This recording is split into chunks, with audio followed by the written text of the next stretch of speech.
They made fun of her. They interrupted her and tried to make her look bad. Now they were the ones asking for help. Karoline Leavitt had been through tough interviews before.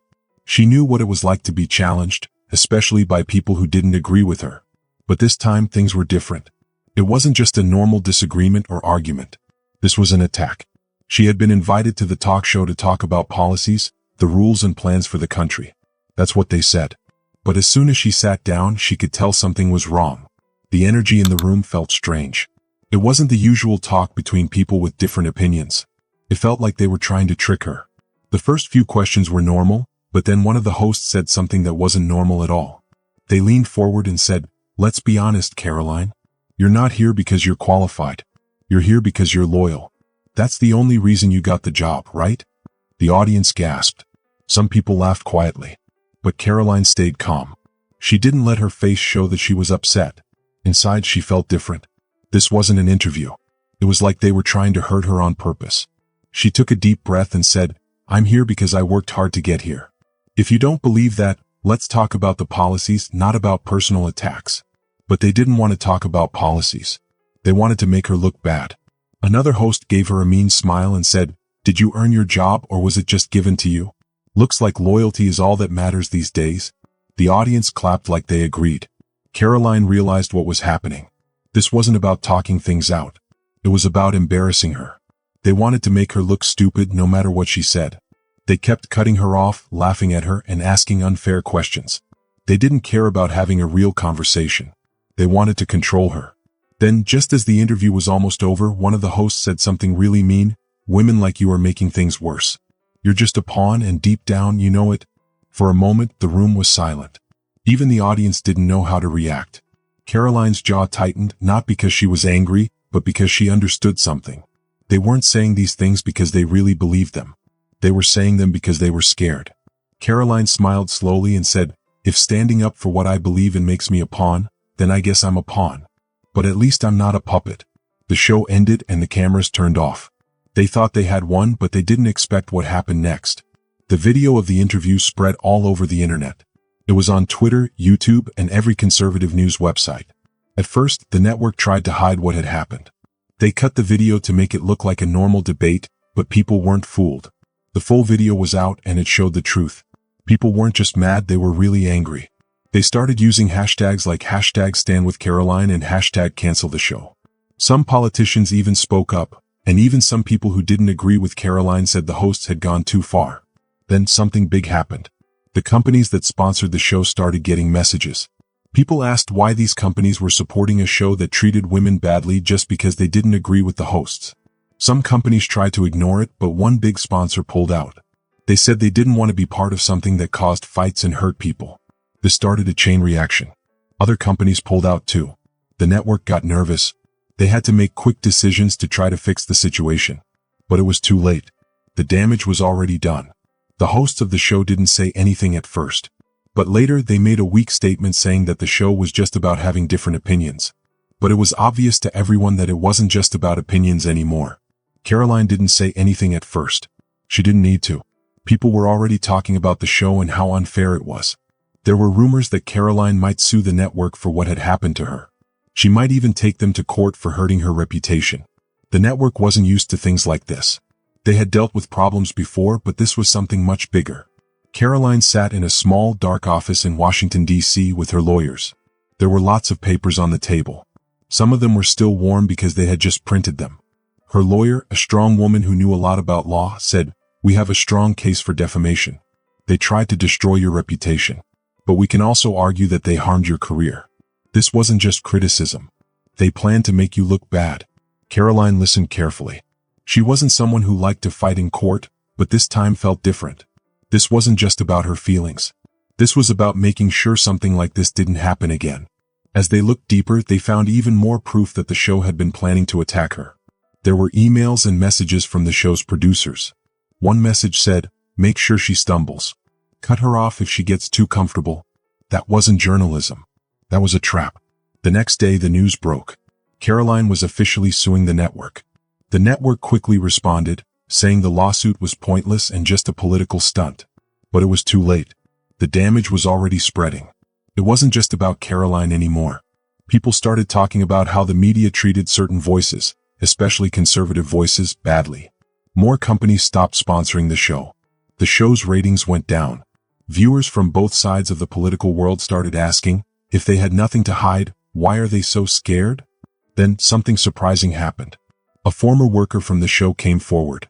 At first she stayed anonymous, but later she told everyone the truth. She said the show had been doing this for a long time. They didn't just have debates. They planned to make guests look bad. They would cut people off, make fun of them, and control how the show was edited. She even showed proof like emails and unedited video clips. Now it wasn't just a lawsuit. It was a huge story about how the network treated people. And the network couldn't find a way to fix it. They were running out of excuses.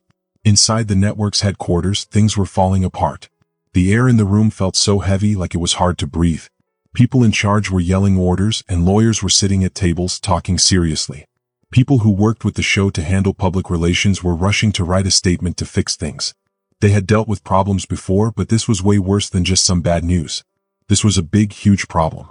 There were emails that got leaked, a story from a former worker, businesses pulling out their ads, and now Karoline was suing the network. The network put out an official statement to make things better, but it didn't work. They said they believed in free speech and that their hosts were just debating, but it didn't sound like a real apology. People could tell it was fake, and that made things worse. By the next morning, the show's social media pages were full of bad comments. People didn't like the network anymore, and more businesses stopped working with them. Then, the first big person from inside the company quit. The company said it was a mutual decision, meaning both sides agreed to it, but the truth was leaked to the press.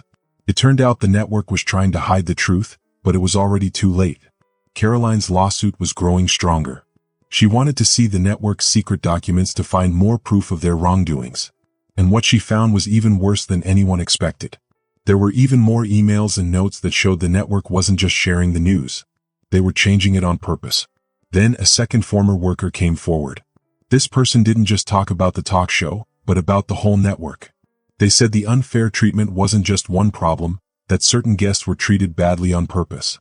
Suddenly, Karoline's case was about more than just her. It was about how the whole network was working. The network wasn't just fighting Karoline anymore. They were fighting the truth. The courtroom was filled with reporters. There were so many people waiting to see what would happen. Outside, there were more people with signs and cameras. Karoline was calm, but she was focused. She had been preparing for this day for weeks, knowing it would be tough. The network's lawyers were strong, but Karoline knew they weren't just fighting her. They were fighting all the mistakes they had made. The trial started with Karoline's lawyers speaking first. They said it wasn't about having different opinions. It was about making sure the media tells the truth. They explained how Karoline was hurt, not by honest reporting but by lies. Then the lawyers showed the evidence. Emails that were leaked, the story from the former worker, and videos that showed the network treated certain people unfairly. The more they showed, the harder it was for the network to hide the truth. The network's lawyers tried to argue that heated debates were normal, and that Karoline was just acting like a victim. But then the former producer got up to testify. She said, under oath, that the workers were told before the shows to make sure conservative guests didn't look strong. She read a message out loud that made the whole courtroom go quiet. The message said, "Don't let her finish her sentences. Keep control. Make her look bad." That one line showed that the interview wasn't fair at all, and it was hard for anyone to deny it. The network's lawyers fought back, saying the show wasn't news, it was entertainment. They said the guests should expect tough questions. But Karoline's lawyers showed something even stronger. They played a video comparing how liberal guests were treated with how conservative guests were treated. The video showed that liberal guests were treated with respect. They got to speak without being interrupted, and they got easy questions. On the other side, conservative guests were interrupted all the time, made fun of, and treated poorly. The jury saw the difference clearly, and it was hard to argue against it. Then Karoline's team showed the jury how her career had been hurt. They showed how her speaking events were canceled and how opportunities were taken away. The network had tried to silence her. At that point, the case wasn't just about the news anymore. It was about making the network pay for the harm they had done. When the final arguments were made, the jury had to answer one important question. Did the network go too far? The whole country was waiting to find out what the jury would decide. The decision came faster than anyone expected. The judge came back into the room and everyone held their breath, waiting for the answer. Karoline sat still, her hands folded in her lap. The network's lawyers, who had been so sure they would win, now looked tired and defeated. The judge spoke and the whole room went quiet. He said, "In the case of defamation and harm to her career, we the jury find in favor of Karoline Leavitt." The whole room gasped and some people even whispered in shock. Karoline closed her eyes for a second and let out a deep breath. It felt like all the stress of the past few months lifted off her shoulders. The network had to pay a lot of money. They also had to admit they were wrong and apologize publicly. They had to say sorry to Karoline and to every other guest who had been treated unfairly. But the network didn't just lose money. The show was canceled too. The network said it was just a change in their company, but everyone knew the truth. It was because no one wanted to support them anymore. More people from inside the company came forward and told more secrets about the bad things the network had done. It wasn't just a loss for the network. It was a big turning point for how people saw the news. Karoline's career didn't just survive the whole ordeal. It got better. She became a symbol of standing up against the lies the media was spreading.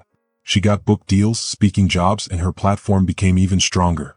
But Karoline didn't use her new fame to brag. Instead, she gave everyone a message that they couldn't ignore. She said, "It's not about silencing people you disagree with. It's about making sure the media tells the truth. The news should report what's real, not make things up." And that message was one that no one could ignore anymore. If you enjoyed this story, share your thoughts in the comments below. I'd love to hear what you think. Don't forget to subscribe for more amazing stories filled with adventure, mystery, and excitement. Your support means the world, and it helps keep these stories coming. Thanks for watching, and I'll see you in the next video.